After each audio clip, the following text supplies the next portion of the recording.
So Cordelia, Mm-hmm. I'm bombing down a trail, or I'm just shredding a face of immaculate powder. Oh my I God. am, You're getting I am so just, carried away. it's like a moment, just full rad. I'm getting full rad right now.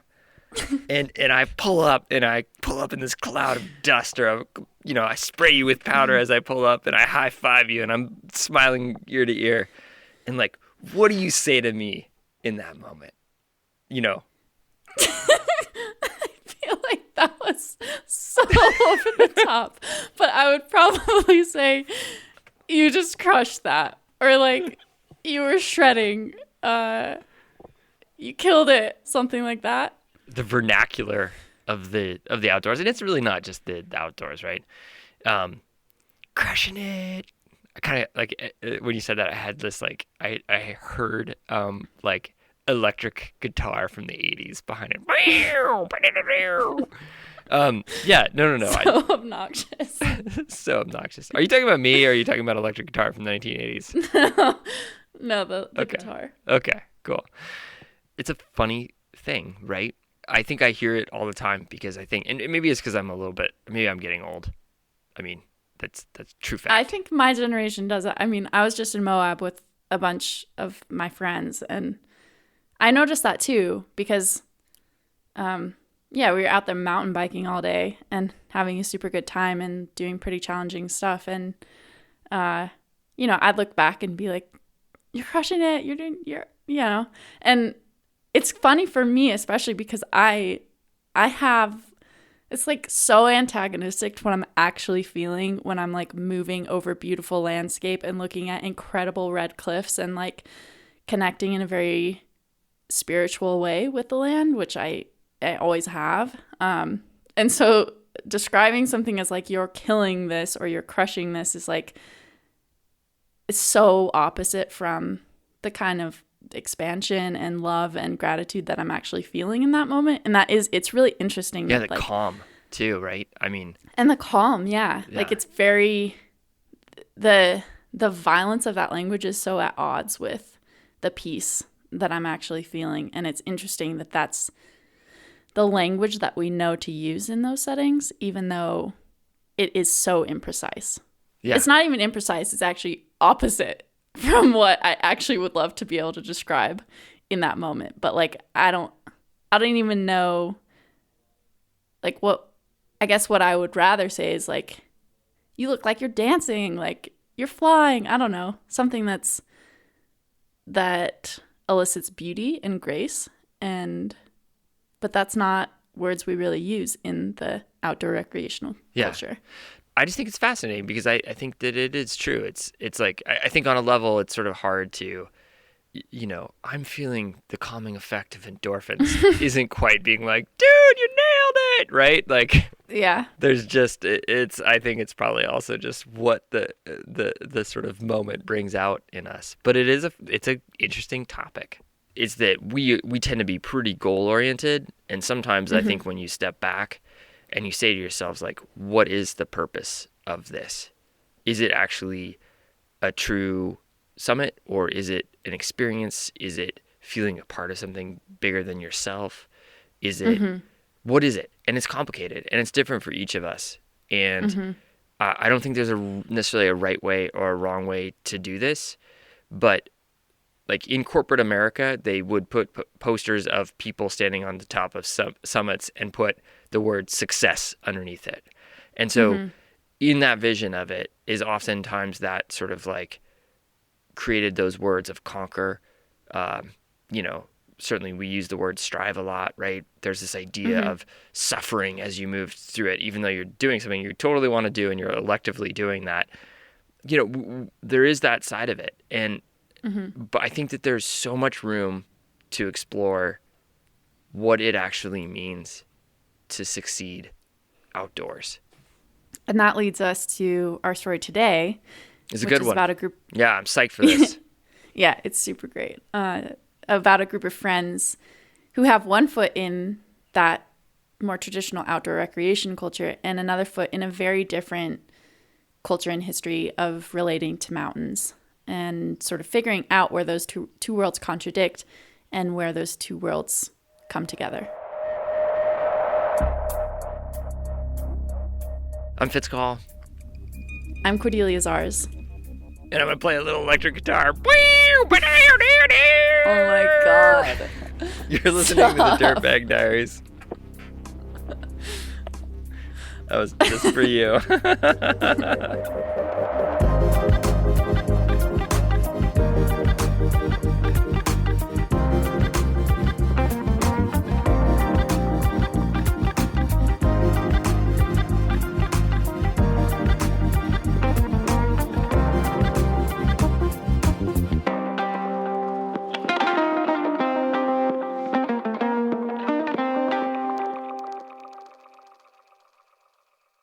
Len Necefer spent most of his childhood in Kansas, a state not known for its access to adventure.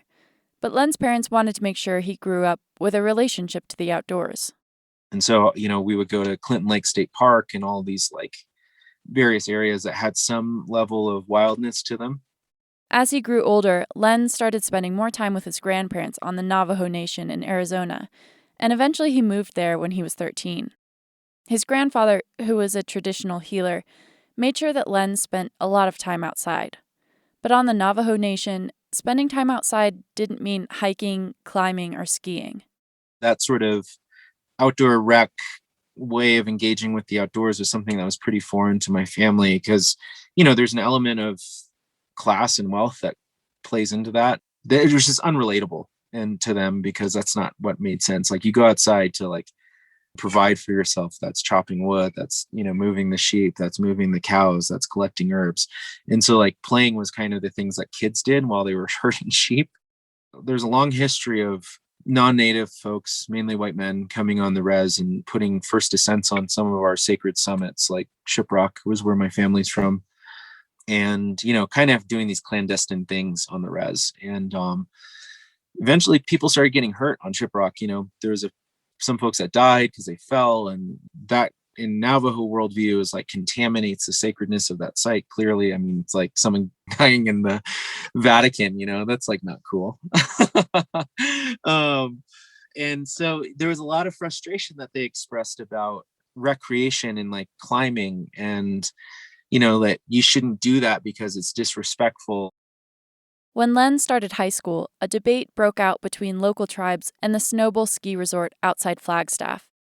The ski resort planned to make snow from sewage water on one of the Navajo's sacred mountains, Doko Oslid.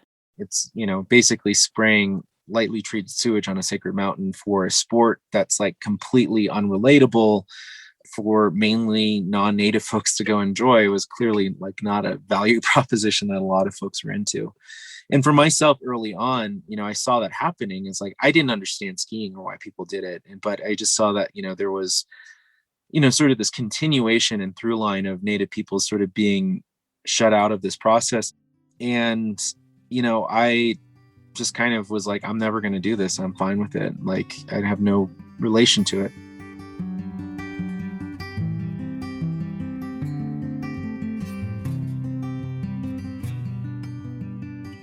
Years later, Len moved back to Kansas for college.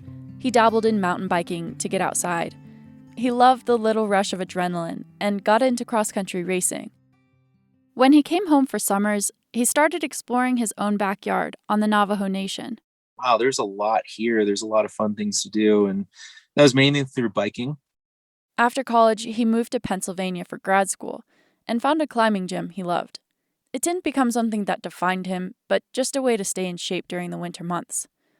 After he graduated, he moved to Golden, Colorado, to work for the Department of Energy. I just started, running a lot more, riding my bike, and then, the winter came around. It's I don't want my sort of outdoor stuff to end. And I was snowshoeing. I was this is lame. This is too much work for it was too much. It was so much work for basically not a lot of reward. And I was there's got to be a better way to do this. No, 0% adrenaline. Exactly. And I was you know what? I know the skiing thing is something that I just can't relate to, but I learned about backcountry skiing and touring setups. And I was wow, that's snowshoeing and the speed I would get on a bike, I was like, I could see how that could be fun. That first winter I was in Colorado, I was like, I'm going to teach myself how to ski. Like, I'm just going to go there. I'm going to do it. And I remember I bought these, like, I don't know, 195 centimeter skis, and like, they were like race skis from the 90s, and they were $50. And I was like, boots and skis, like, right on. And so I bought a 4-pack of passes to go to Loveland ski area. And I was like hanging out on the bunny hill for all 4 of those days, like with the kids, and I'm like the biggest kid out there. And I mean, it's just like, I'm like 6'2". So it's like, I'm just this giant beast with all these kids, and like, I'm having a hard time. Before I go in the ski area, I would watch like YouTube videos and like practice in my living room. And like, it was like, okay, it's like, and eventually, like, by the 4th time I was like on blue runs and stuff, and it made sense. The speed made sense, like reacting and like learning how to turn with that was like something that felt natural from mountain biking. But, I'd get on these ski areas, get to the top of the lift, and I'd always look like kind of at the mountains that were not lift served. And it's like, that's where I want to be. I don't want to be with all these people. Len caught the bug. He loved hootin' and hollerin' and dropping through fresh pow. By his 2nd season, he could ski all the runs in the resort. But even as he joined thousands of other stoked front rangers on the Colorado slopes, he didn't always feel like he fit in. What I was seeing in the front range is there's a lot of transplants and folks that are coming from like the Midwest or wherever. And just like, the dominant and predominant culture there is about this sort of conquering mentality and like, yeah. And so anyways, that's kind of one of the things I just didn't really, I didn't really relate to. I didn't feel comfortable. At the same time, Len wasn't telling his own family about his favorite powder days. Given his culture's disdain for the ski industry, he tried to keep those worlds apart. I was thinking to myself, there has to be a different way to write this story in my head. These are the mountains that I come from. This is this thing in the sport that I now love. This is how I connect with the mountains. If I don't connect these two parts of me, that's not going to be sustainable. Those faraway mountains that had caught Len's gaze at the top of the lift, he started researching how he could ski up them. He read up on backcountry skiing, bought a setup, and signed up for an Avi 1 course. In 2018, Len met professional skier Brody Levin, and the two became fast friends. He had just come off of losing one of his largest sponsors and was in a pretty challenging space, but it also meant that he had a lot of time to do stuff. And I said, hey, would you mind showing me how to do this thing called ski-mountaineering in a way that was a little bit, made a bit more sense. Brody helped Len get set up in the backcountry, and then Len and one of his friends skied up Mount Quandary, a 14er near Breckenridge. That was phenomenal. It was really fun. It just felt really, I don't know, it was like kind of like fulfilled what I was looking for, like that sort of large physical exertion, kind of in a place that's like not a lot of people. It was one of these things that I started hearkening back and thinking about my grandpa and like our 4 sacred mountains. And like he said, like when you spend time with them, you understand why they're sacred. And that was, I remember in Quandary Peak, just like being on top of this summit and just seeing like all these snow-capped peaks. And I was like, wow, this makes sense now. Like what my grandpa was saying makes sense. I get it now. Looking at all the snow, I was like, wow, all this water is going to eventually end up in the Colorado River. And that river is like such a lifeblood to, my reservation and all these communities. And it just kind of like was connecting all these threads.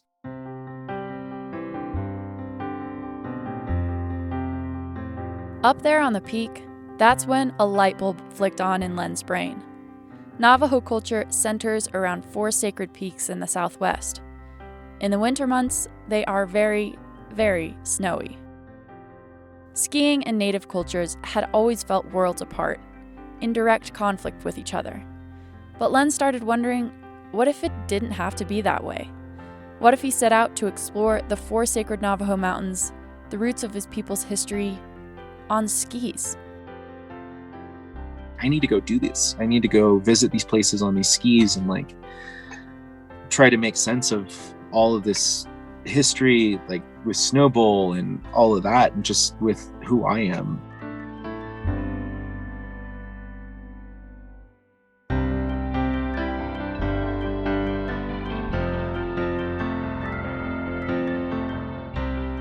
In the winter of 2017, Len quit his job at the Department of Energy.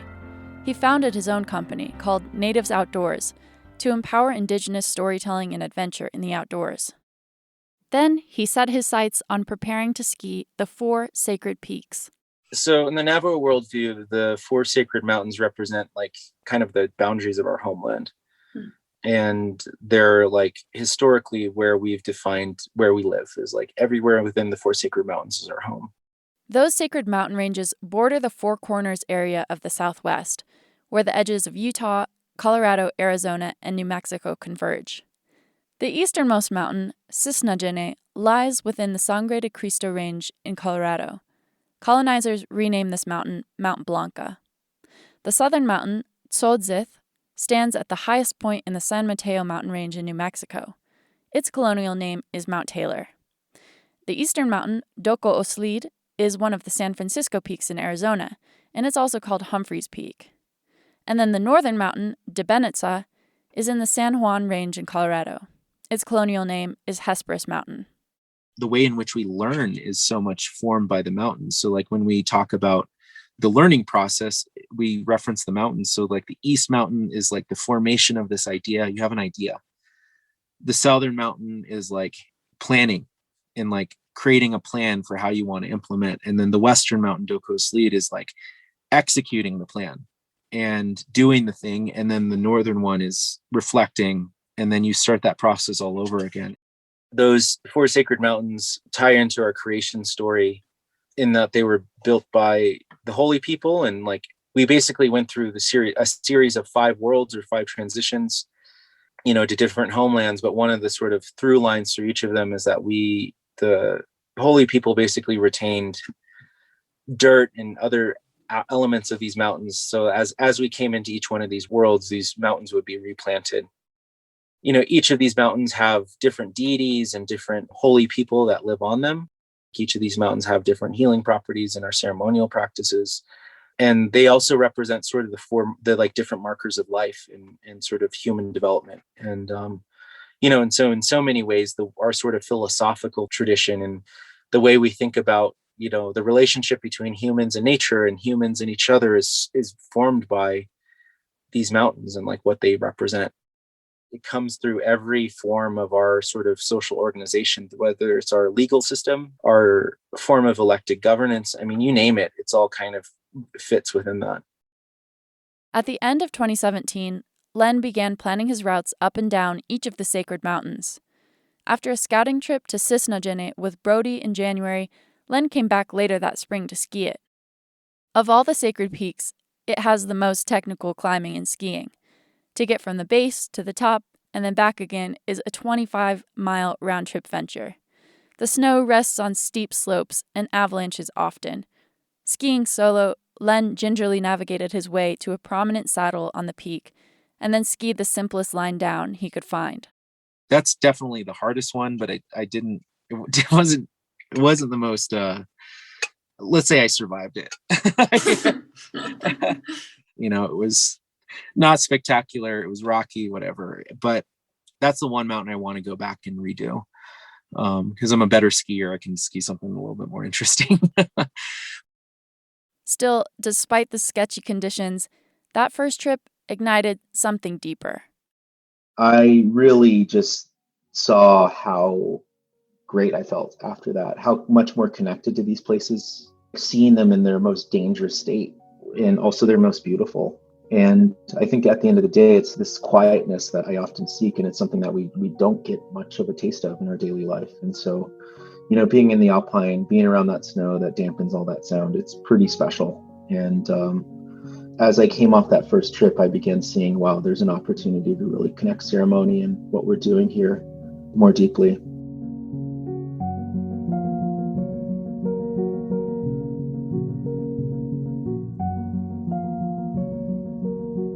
And as with all great adventures, Len also realized it would be more fun with friends. Aaron Mike Necefer, Tabahi Nishli, Kloge, Bashachin, Dachini Dashache, Torachitni Dashanale. This is Aaron Mike. He's a Navajo or Diné rock climbing guide and an athlete for Natives Outdoors. He's also the Native Lands Regional Coordinator for the Access Fund. He joined Len on the second sacred peak, Tzotzith. Connor Ryan, Amichapi, Ma Lakota, Upapa Oshpaye, I Ikche Wichasha Mielo, Itan Heska. I'm Connor Ryan. I come from the Lakota tribe, Upapa, and I was born and raised in Colorado, and I'm a professional skier and ambassador for Natives Outdoors. Connor joined Len and Aaron to ski up the third sacred peak, Doko Oslid. Both Connor and Aaron shared Len's struggle to reconcile their outdoor pursuits that brought them joy with the cultures that they came from. So together, they were all interested in finding a path towards bridging outdoor recreation and indigenous cultures in the United States. For their Doko Oslid attempt, they invited along two other professional and non-native skiers, Forrest Shearer and Greg Balkin, and the five of them began preparing for their trip. It began not with a bleary-eyed alpine start, but with a blessing ceremony from a Navajo medicine man. Len, Connor, and Aaron kick off their journey after the break.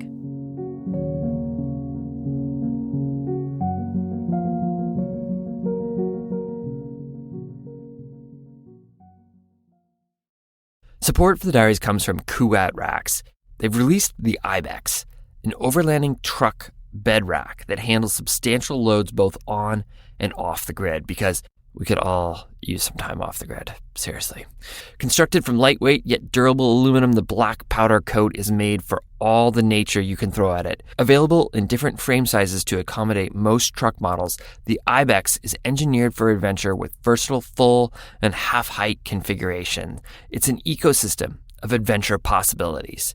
For more details, visit kuat.com. Kuat, because you will absolutely love this bed rack and go dope places. Do you have a resolution to adventure outdoors more this year? Make it happen with Sierra Club Outings. Leaders in conservation-focused, active outdoor adventures, Sierra Club Outings hosts over 250 small group trips every year where you can backpack, kayak, raft, volunteer, and more. These trips fill up fast, so reserve your spot at sierraclub.org/outings and use the code DIRTBAG to get $100 off. With Sierra Club Outings, it's more than just a trip. It's an adventure with a cause. We'll put a link in the show notes. Check out all the incredible trips they have and make that resolution happen. Hey everyone, it is that time of year. We need your shorts, your stories, because you power this show. We hear from so many of you that one day you're going to submit your short and send it to us at the Diaries. Guess what? That moment, it could be right now. So make it a New Year's goal, or use it as an excuse to take a break from Uncle Joe at the holidays. You make this community, your voice is valued. You can find all the information you need at our website, dirtbagdiaries.com. Click on the Write Us tab, where you can find instructions and the submission form. Pay attention to it. It helps the cause. Trust me. Link is in the show notes, so take a moment, click on it, consider it, and then get to work. You've got until January 19th to send us your short. Once again, it's dirtbagdiaries.com/write us. Thanks. In early March 2019, Len, Connor, Aaron, Forrest, and Greg set out to begin their journey up Doko Oslid. Here's Aaron. I feel like I was abducted when just out of the blue. I didn't have really much warning of what the plans were, or I had no idea we were going to go drive to Gallup, like through Hopi Reservation or anything. I essentially just got in the Sprinter van and we just took off. This is Connor. We started that journey off by taking some time to get acquainted with the land on the Navajo Nation and get the blessing of a medicine man to do the, quest for the summit of Doko Oslid. The crew drove through the Hopi Reservation, which lies within the Navajo Nation. After stopping to support some local shops, they drove on to Gallup, a town just outside of the reservation. A good family friend of Len's, Anderson, had offered to give the team a blessing for their trip. You'll hear him singing in the next section. Here's Len again. So Navajo traditional home or structure is called a hogan. That's where you generally do that. It's an 8-sided structure with the door facing east. There's a fireplace in the middle. During a ceremony, you have to walk clockwise around the fire. Otherwise, you basically, if someone goes the opposite direction, you actually have to restart the ceremony. The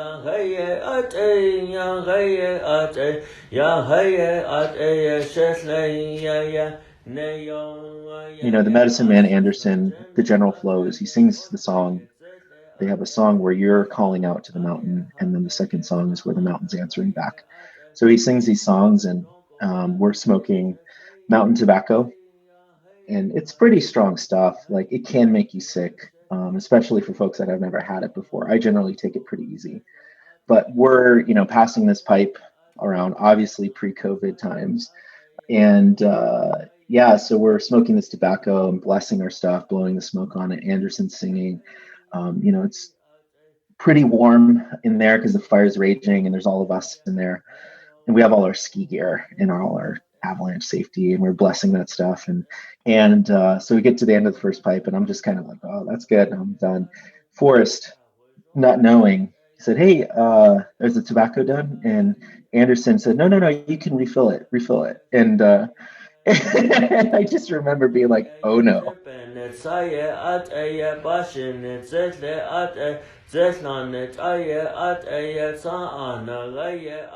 We smoked the second pipe, and I just saw Forrest's face and Aaron and everyone else's face just kind of, just get really droopy eyed.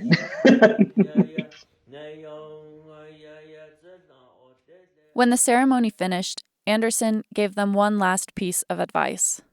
He told us, as you're going and doing these mountain things, you need to introduce yourself to these places. They need to know who you are, why you're there.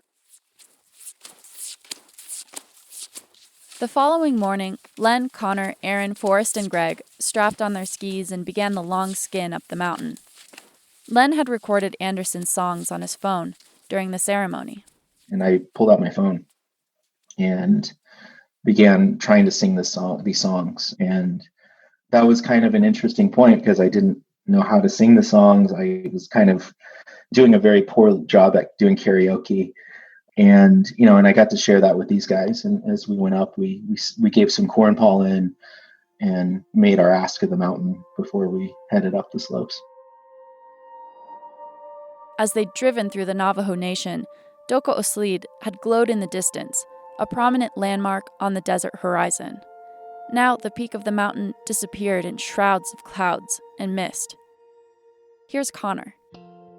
And so the mountain was enveloped in mist and snow, and going up as we were in the trees and going up like until we reached tree line, it was kind of like this moment of just constantly assessing the snowpack, but it seemed to have like a different quality to it. Like I'm used to assessing the snowpack as I go as a backcountry skier, but having that added spiritual element of having asked for permission the day before, there was something different about assessing the snow. It felt more like asking a being or a relative than just saying like, here's the layers, this is snow, this is crust, this is facets. Like it was more than that. And as we moved forward, we more and more got set on the feeling of like, well, from that aspect, like everything feels like a go. But as we got up out of tree line and we kind of started deferring to the route finding skills of Forrest Scherer, who's, climbed mountains all over the place and has quite a knack for it, we realized that the way up was going to be to like boot this ridge line for like a long time, like a few thousand feet of booting this ridge line. And because we were going for the summit there at Doko Oslid, the winds that were ripping across us were unbelievable, kind of unlike anything I've ever experienced. And there was literally like rime ice forming on our backpacks, on our jacket sleeves, on our hoods, on our skis, like all of it as we went up. I don't usually feel grounded when I'm adventuring in the wind. There's just something about it for me that's like, it's hard to feel as present when you're like trying to dismiss that suffering that usually comes from the wind. But this day it was different. And there was something about having asked for permission, having sung the songs, having been in ceremony and in the Hogan the day before, that like, it was kind of like the wind was passing over us more like smoke does in the ceremony, in that it was really kept bringing me inwards and bringing me to the experience as we made our way up. Aaron unfortunately had to turn back because of an issue he was having with his shins, but the rest of the group kept booting up through the blasting wind. After a bunch of false summits in the wind and snow, the guys finally made it to the top. Len had surprisingly, because it was a 5,000 vert day, had surprisingly chose to lug his mom's enchiladas all the way up there. And he breaks out this foil wrapped package of enchiladas, and we eat these enchiladas on the summit. And it was kind of like this surreal moment. Like the wind's like 80 miles per hour. And we were just like having this serenity despite like the chaos. And I think that was like one of the coolest bonding moments I'll never forget. Which like, okay, like this is the summit lunch here. Like what a vibe.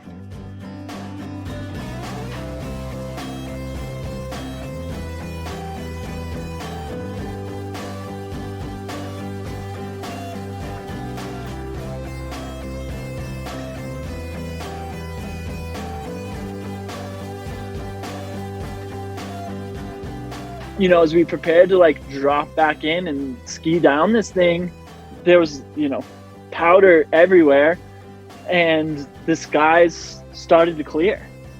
And it was like, it all made sense in that moment where it was like, oh, okay, like this is why it felt right. We started dropping in one by one, and it was just powder snow, and we descended into the trees, and it was amazing. It was just like this surreal moment of some of the best skiing.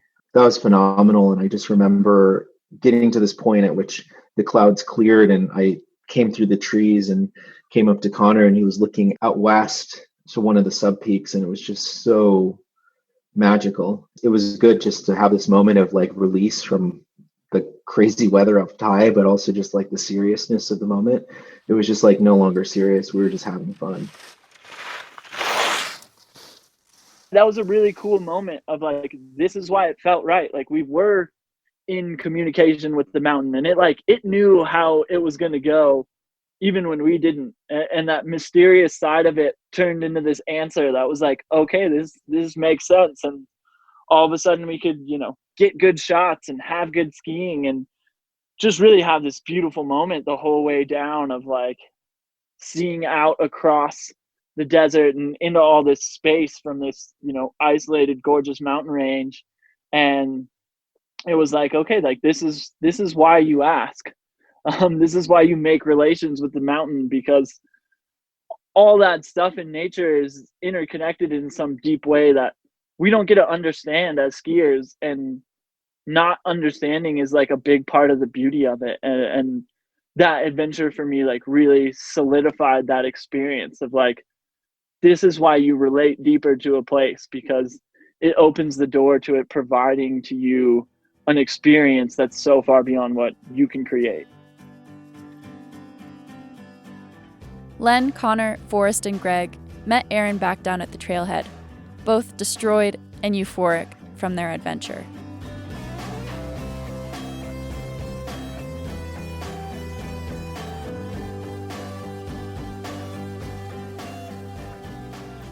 After COVID shut down the country last year, Len, Connor, and Aaron were able to reunite to ski their final sacred peak in the San Juans, Debenica, last May. They invited their friend Isaiah Branch Boyle to join their adventure. And along with skiing, Len wanted to pair their trip with delivering some COVID-19 relief supplies like hand sanitizer and face masks to reservations on the Navajo Nation. Len had ordered 5,000 masks, and they got held up in customs. So he told Connor, Aaron, and Isaiah that he'd meet them on the mountain. They got a head start while Len picked up the masks and drove to the trailhead. I get there and I see, Isaiah in where he had parked his Jeep, and he had left the hood open because there's marmots. And I walk up to his car, and 5 marmots drop out of like every single wheel well. And the engine, and I look in the engine, there's 2 marmots in there. I don't know what the hell they're doing. And I just start like trying to poke them out with my ski pole. And then I was like, all right, they're gone. And then I start walking up the road to like then transition and meet these guys up this couloir. It wasn't that much further. And then I turn around and I'm about, I don't know, half mile up the road. And I just see, it looks like this carpet of brown. It was like this whole family of marmots was going straight towards his vehicle. And they were just nomming on everything. I was like, oh man, this is going to be horrific if the engine wiring harness and you can't start the car. Like this is bad news.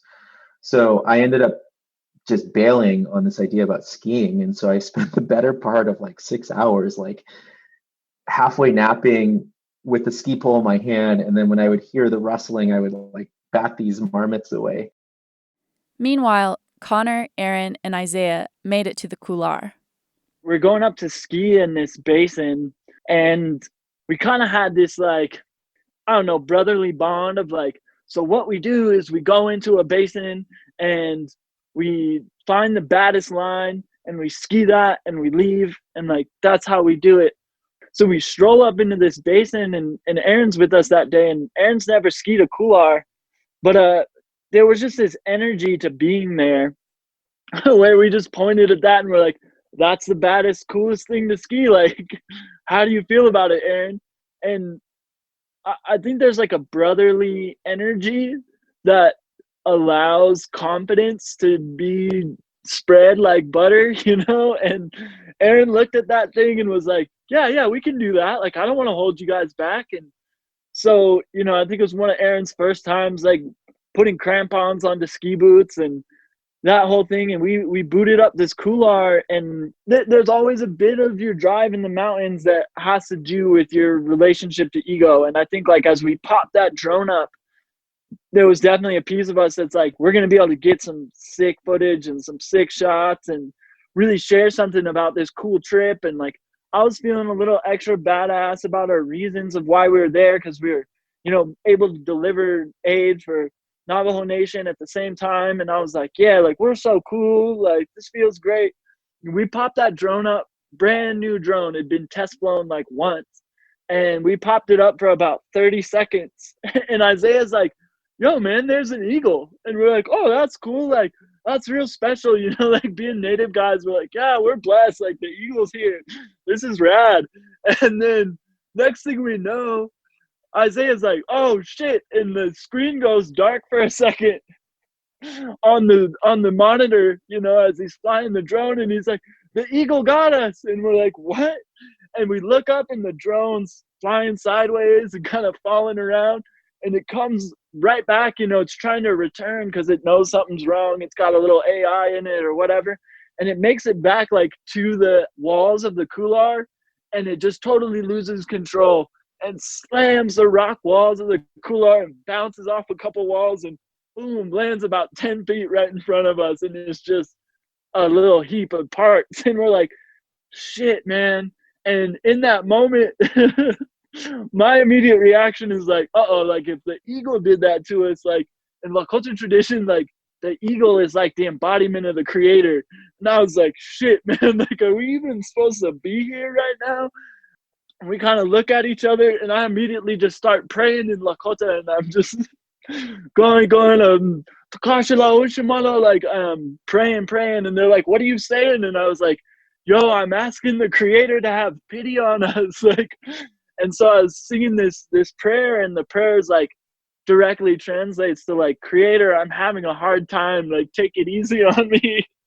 And in that moment, like, you still got to ski back down this after that thing happened. And I'm like, is this going to go south for us? And drop in, and I skied it, and it all went fine, and it felt really great. That was like my first time really skiing something for real after being in quarantine, and it went well, and it was an awesome experience for all of us, but we didn't have that cool thing I was hoping to share.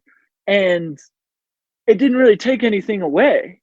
And in fact, like getting to watch Aaron have that experience of skiing a couloir on this sacred mountain of his, like, I like, my stoke wasn't lessened in any way by like not having something to share. And it kind of made me realize like, this is why we're doing it. Like, yes, it's really cool for us to have that experience of being able to share the stories of like, yeah, Native people do these things. We are in these sports. We are in these spaces. But I realize like that is secondary to our actual experience of being back on the land.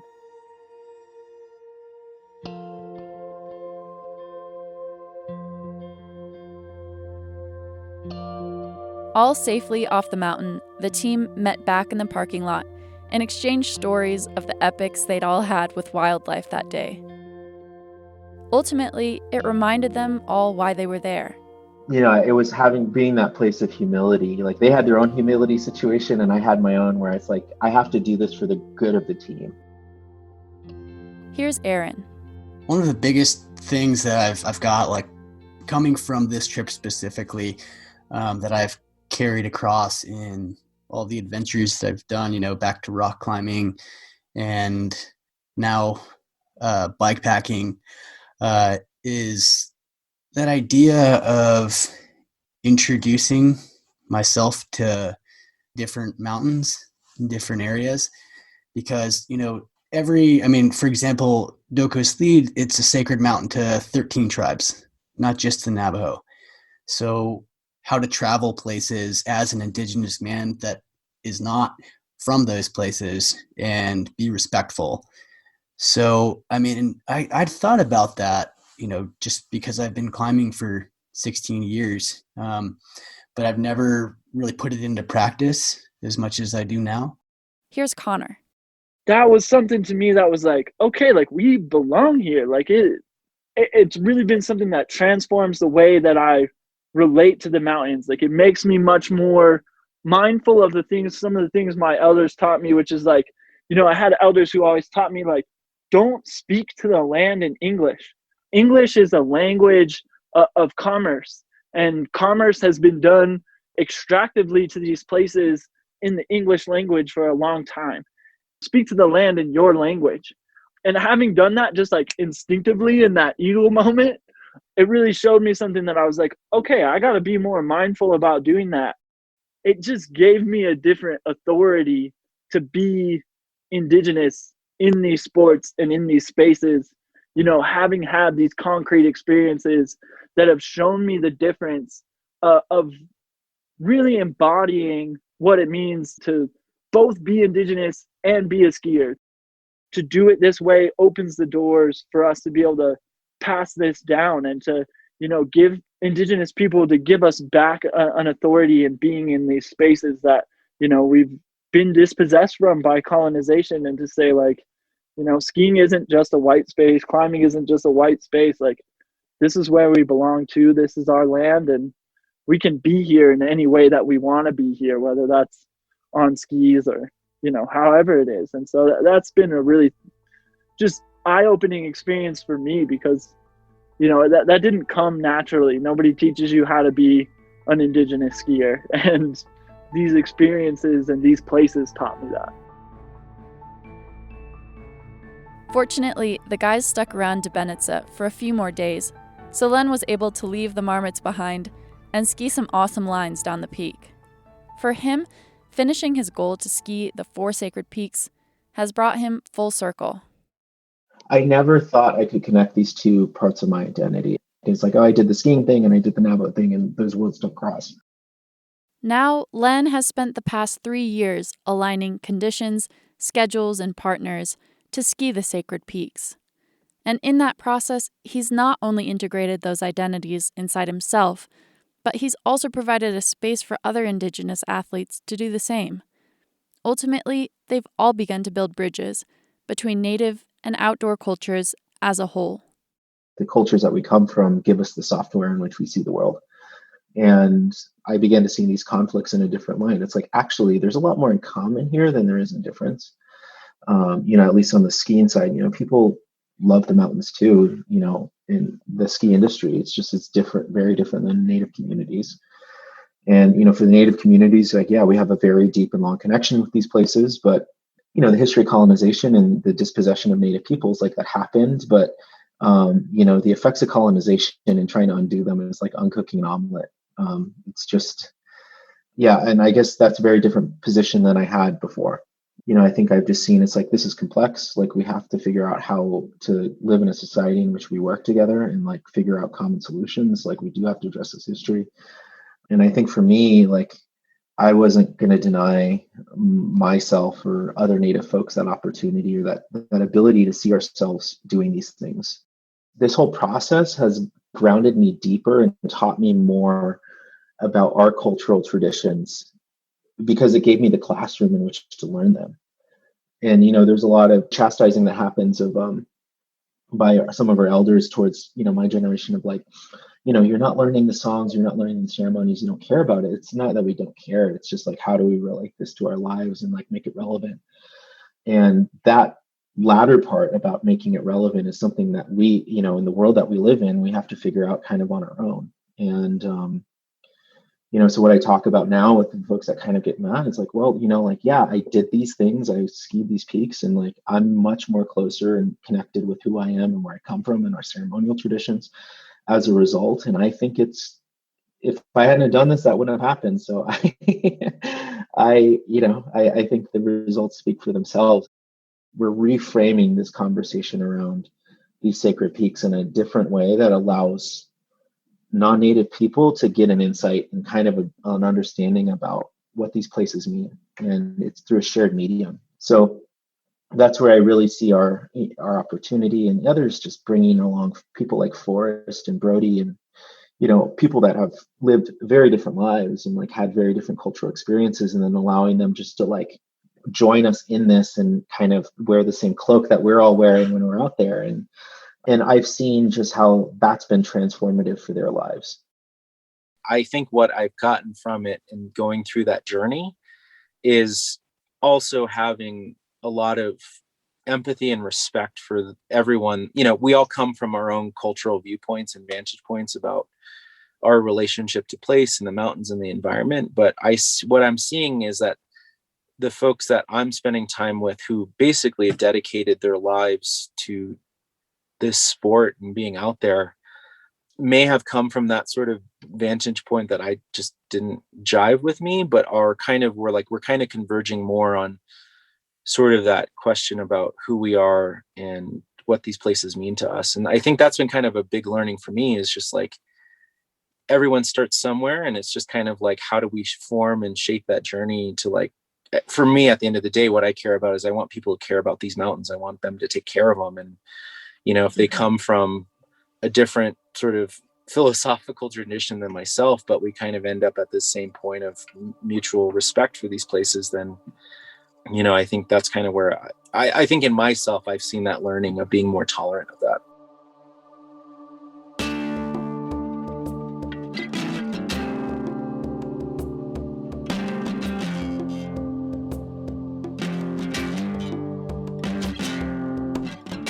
Thank you, Len, Connor, and Aaron, for sharing your story. You can follow their latest projects on Instagram at Natives Outdoors. Our stories come from friends of friends, and from you, our community. If you have a compelling idea for a guest or story lead, please give us a shout. This is how we do it, right? Together. You can use the submission form on our website, dirtbagdiaries.com. Music today from Jason Shaw, Kevin McLeod, Fitz Cahal, and Cordelia Zars. Kai Engel, Amy Stosenbach, Ken Christensen, Cloud9, and Brendan O'Connell. The tracks are courtesy of the Artists Free Music Archive. Jacob Bain and Nis Koto composed our theme song. You can find the links to the artists at our website, dirtbagdiaries.com. This episode was produced by Cordelia Zars and edited by Becca Cahal.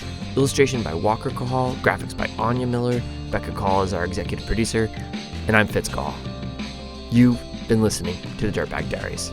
Thanks for tuning in.